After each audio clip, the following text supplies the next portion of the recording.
ஓம் சாந்தி.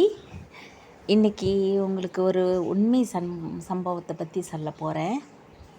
அதாவது முன் பிறவியில் செஞ்ச வினையோட காரன் மறுபிறவி அவங்களுக்கு எப்படி கிடச்சிது அப்படிங்கிறத பற்றி உள்ளது. இவர் கல்கத்தாவை சேர்ந்தவர். அவர் 8 வயசாக இருக்கிறப்பயே குடும்பத்தில் அவருக்கு அவ்வளோ ஒரு வீட்டில் இருக்கணும் அப்படின்னெல்லாம் இல்லாமல் ஒரு ஆன்மீகத்தை, கடவுளை தேடணும், கடவுள் கிடைக்கணும், கடவுளை பார்க்கணும். அவரோட மனநிலை அதை தான் இருந்துச்சான் அந்த சின்ன 8 வயசு குழந்தையா இருக்கிறப்பயே. அப்போ அந்த பையன் என்ன பண்ணியிருக்கிறாரு, வீட்டை விட்டு கிளம்பி எங்கே பார்த்தாலும் அப்படியே சுற்றிக்கிட்டே இருந்திருக்கிறாரு. அப்படி சுற்றிக்கிட்டு இருந்தப்போ ஒரு இடத்துல அவர் ஒரு ரிஷியோ சன்னியாசியோ யாரை பார்த்தாரோ அவர் கொஞ்சம் அந்த யோகமெல்லாம் கற்றுக்கிட்டு அவர் என்ன பண்ணியிருக்கிறாரு, தபஸ்யான்னு சொல்லுவாங்க இல்லையா, அது கற்றுக்கிட்டு அவர் என்ன பண்ணியிருக்கிறாரு, ஒரு பக்கம் காடும் மற்ற பக்கம் எல்லாம் வயல்வெளிகளால் இருந்திருக்கு.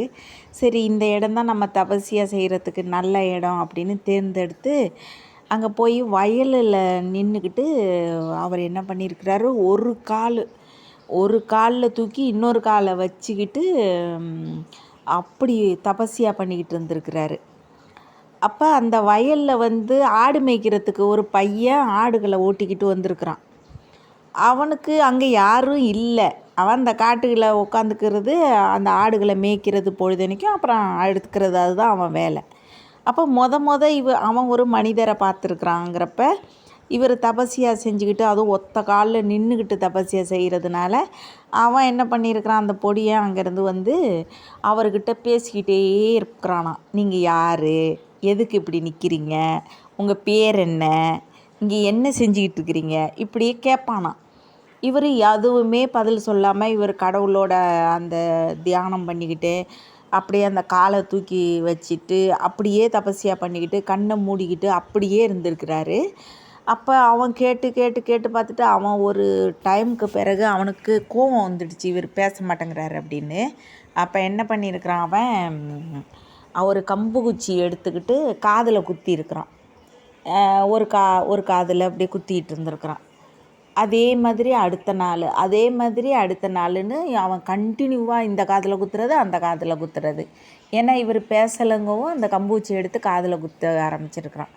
அப்படி குத்திகிட்டு இருந்ததுனால என்ன ஆயிடுச்சுன்னா, அவருக்கு காதுலேருந்து சீழ் வடிய ஆரம்பிச்சிடுச்சு. ஆனால் அவர் அப்போவும் சரி, அவர் எதுவுமே பேசாமல் தபஸ்யா பண்ணிக்கிட்டு தான் இருந்திருக்கிறாரு கண்டினியூவாக. ஆனால் காதில் சீழ் 2 காதுலேயுமே கம்பு குச்சி குத்துனதுனால சீழ் வடிஞ்சு என்ன ஆயிடுச்சுன்னா, காது அவருக்கு செவிடாக போயிடுச்சு. ஆனால் அவர் தபஸ்யா செய்கிறதையும் விடலை, அவர் இடத்தையும் மாற்றலை. அதே இடம், அதே தபஸ்யா, கண்டினியூவாக ஒத்த காலில் நின்று தபஸ்யா பண்ணி கடைசியில் அவர் ஜெயிச்சும் விட்டார். கடவுளும் அவருக்கு கிடச்சிருக்கிறாரு, பவரும் கிடச்சிருக்கு, கடவுளோட பவரும் கிடச்சிருந்துருக்கு. அப்போ அவர் எங்கே போகிறாரோ அங்கங்கே மக்களோட கூட்டம் அதிகமாக இருந்திருக்கு. ஏன்னா அவர்கிட்ட ஏதோ ஒரு பிராப்தி எல்லா மக்களுக்கும் கிடச்சிருக்கு. அவர்கிட்ட என்ன கிடச்சிதுங்கிறதெல்லாம் எனக்கு தெரியாது, எல்லாம் மறந்து போச்சு. ஆனால் அவர்கிட்ட ஒரு பவரு கிடைக்க போய் அவரால் நிறைய மக்களுக்கு லாபம் கிடைக்க போய் கூட்டம் அதிகமாக எங்கும் சேர ஆரம்பித்த உடனே ஒரு லிமிட்டடுக்கு பிறகு அவரால் எங்குமே பேஸ் பண்ண முடியல, எந்த இடத்துலையும் அவரால் ஒன்றுமே பண்ண முடியலை. கூட்டம் அதிகமானோடனே ஒரு இடத்துல அவர் ஆசிரமமே தொடங்கிட்டார். அந்த ஆசிரமத்தோட பேரோ எதுவுமே நான் சொல்ல விரும்பலை, ஏன்னா நமக்கு அது தேவையில்லாத ஒரு விஷயங்கிறதுனால. அப்போ அவர் அந்த ஆசிரமம் கல்கத்தா, இப்போ நம்ம இந்தியாவில் எல்லா இடங்களிலும் இருக்குது, ஃபாரினில் இருக்கா என்னென்னலாம் எனக்கு தெரியாது. அவங்களும் கூட என்ன, ஆத்மா நமக்குள்ளே இருக்குது, அதே மாதிரி பரமாத்மாவும் நமக்குள்ளே இருக்குது அப்படிங்கிற ஒரு நியமத்தை சேர்ந்தவங்க அவங்க. ஆத்மாங்கிறது தெரிஞ்சிருக்கு அந்த தர்மத்துக்கு, ஆனால் பரமாத்மாவை தெரியலை அந்த தர்மத்துக்கு. அதுதான், ஏன்னா பரமாத்மாவும் உள்ளேயே இருக்கிறாரு, ஆத்மாவுக்குள்ளே இருக்கிறது பரமாத்மா தான் அப்படின்னு அந்த தர்மம் சொல்லும். அப்படி இருக்கிறப்ப அவர் என்ன பண்ணியிருக்கிறாரு, கடவுள்கிட்ட கேட்டிருக்கார். அவர் தான் கடவுள்கிட்ட பவரெல்லாம் கிடச்சிடுச்சுல, கடவுள் கூட பேசுகிற இதெல்லாம் கிடச்சிடுச்சு இல்லையா. அப்போ கடவுள்கிட்ட என்ன கேட்டாருன்னா, அவர் கேட்டிருக்காரு, நான் வந்து உன்னை நினச்சி நான் தவம் தானே செஞ்சேன், நான் வேறு என்ன தப்பு செஞ்சேன், ஆனால் நீ என் காதை வந்து செவிடாக்கிட்டியே, நீ அந்த பையன் காதில் எனக்கு என் காதில் குத்துறப்ப நீ ஒரு ஹெல்ப்பு கூட பண்ணலையே, நீ அவனை தடுத்துருக்கலாம் இல்லையா, நான் ஒன்றை நினச்சி உன்னோட தியானத்தில் இருந்தப்ப நீ வந்து அந்த பையனை தடுத்துருக்கலாம் இல்லையா, இன்றைக்கி என் காது செவிடாகி எனக்கு காது கேட்காத ஒரு நிலைமைக்கு ஆயிட்டேன்ல, நான் ஒன்றை நினச்சதை தவிர வேறு என்ன தப்பு இந்த ஜென்மத்தில் நான் செஞ்சேன் அப்படின்னு கேட்டிருக்காரு. அதுக்கு கடவுள் கொடுத்த இது அவருக்கு யோகில் அவருக்கு கடவுள் காட்டின இதை நான் உங்களுக்கு அப்படியே சொல்கிறேன்.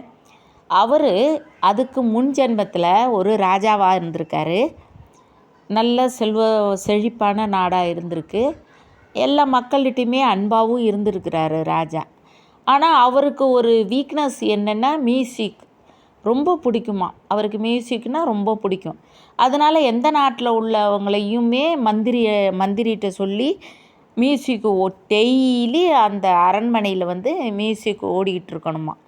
வந்து இசை அமைச்சு அந்த இசையெல்லாம் செஞ்சிட்ருப்பாங்களாம், பண்ணிகிட்ருப்பாங்களாம். அப்போ இவர் அந்த இசையை கேட்டுக்கிட்டே இருப்பாராம். அவர் மந்திரிகிட்ட சொல்லி வைப்பாராம், என்னென்னா இந்த இசையை அவங்க இசைச்சிக்கிட்டே இருக்கட்டும், நான் வந்து அதை கேட்டுக்கிட்டே நான் தூங்கிட்டேன்னா அதுக்கு பிறகு இவங்களை வந்து இசைக்க வேண்டான்னு சொல்லி நிறுத்தி, நீ இவங்களுக்கு என்ன கொடுக்கணுமோ சன்மானம் அதை கொடுத்து அனுப்பிடு அப்படின்னு ஆல்ரெடி சொல்லி வச்சுருவாராம். அதே மாதிரி எப்போவுமே டெய்லி வந்து உட்காந்துருப்பாங்களாம் எல்லோரும், சபை குடும்பம் எல்லோரும் உட்காந்துருப்பாங்களாம். ராஜாவுக்கு வந்து எல்லோரும் அந்த இசையை இசைப்பாங்களாம். அந்த மியூசிக் ஓடிக்கிட்டு இருக்கிறப்பே ராஜா தூங்கிடுவாராம். மந்திரி என்ன பண்ணுவாராம், எல்லாரையுமே அனுப்பி வச்சுருவாராம். இது கண்டினியூவாக நடந்துக்கிட்டு இருந்திருக்கு. ஒரு நாள் என்ன நடந்திருக்குன்னா, இசைச்சிக்கிட்டு இருந்திருக்குறாங்க. அப்போ ராஜா தூங்கிட்டார், கூடவே மந்திரியும் தூங்கிட்டார். மந்திரியும் தூங்கினதுனால அவங்களுக்கு வந்து இசையை நிறுத்துறதுக்கு சொன்னால் மட்டும்தானே அவங்களால நிறுத்த முடியும். அதனால் அவங்க இசைச்சிக்கிட்டே இருந்திருக்கிறாங்க.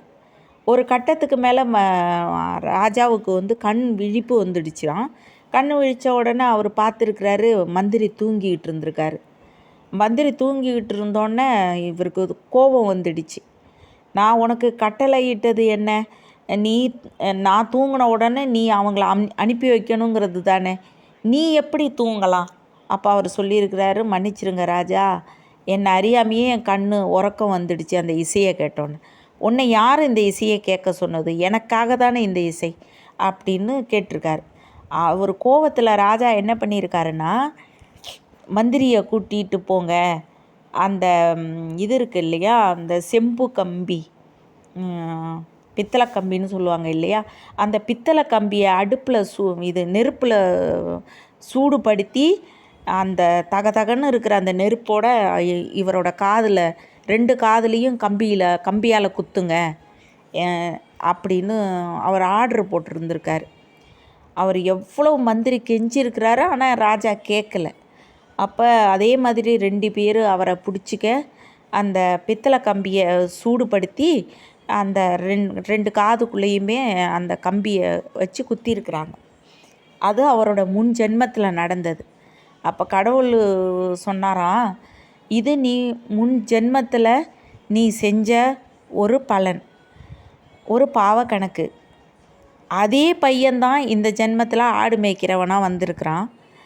ஆனால் நீ என்னோட நினைவில் இருந்ததுனால உனக்கு அவன் சின்னோண்டு கம்பியால் தான் குத்துனான், சின்னோண்டு கம்பால் தான் குத்துனான்.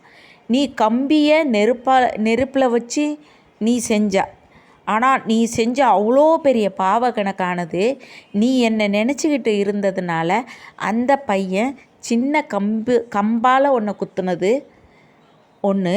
இன்னொன்று வந்து அந்த கம்பால் குத்துனதுனால உன் காது செவிடானதுனால உன்னால் இந்த தபஸ்யாவை பண்ணவும் முடிஞ்சுது, என்கிட்டேருந்து இவ்வளோ பவரும் உனக்கு கிடைச்சிருக்குது.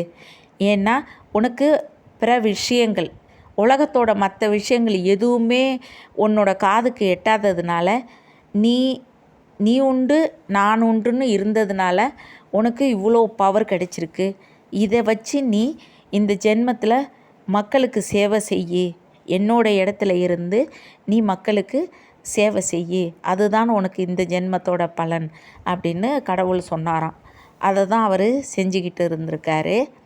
இதுலேருந்து தெரியுது இல்லையா, அப்பா எத்தனை வாட்டி சொல்கிறாங்க, நீங்கள் செய்கிற தப்பை கூட செய்யுங்க, ஆனால் அதை என்கிட்ட சொல்லிவிடுங்க, அப்போ நான் வந்து அதை 50% குறைச்சிடுவேன்.